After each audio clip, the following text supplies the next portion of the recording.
After twisting, you're gonna like a little bit of cat-cow. So, same idea. You'll put your hands right on your desk, lift your chest up, stabilize your legs, so you kind of push your heels down, fire up your lower belly, and then you'll go into cat and a cow. So it's a lot like in your yoga practice when you're on hands and knees. As a matter of fact, we're almost in the same shape. We're gonna go back bend into our cow, and then push it around into the cat.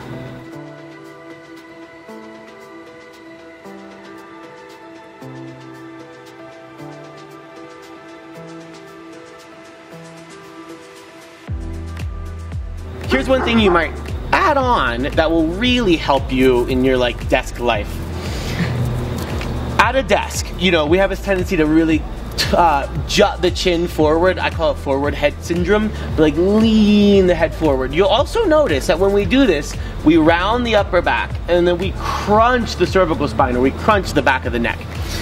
The body has something that we call the righting response. And the righting response is it's like an evolutionarily neurological response. It's not safe for us to, this is shocking, right? It's not safe for us to look at the ground. If we think of ourselves as animals, which, you know, we are. We're just animals that have built some like beautiful ski chalets. We're animals. And if we're walking around on the prairie, it's not safe for us to be looking at the ground. We need to be able to look out at the horizon to see threats, to see potential predators. The same thing is true in our everyday life right now. Like, you know, I live in New York. You'll be shocked to see how many people are looking, no you wouldn't, but how many people are looking down at their phones and run into things. I mean, you know, it's a little schadenfreude. It's like, look up, look at the world around you. The problem though, as we start to hunch down, is we right our head, so we get our vision out on the horizon line. The more we begin to round here, the more we begin to extend our cervical spine.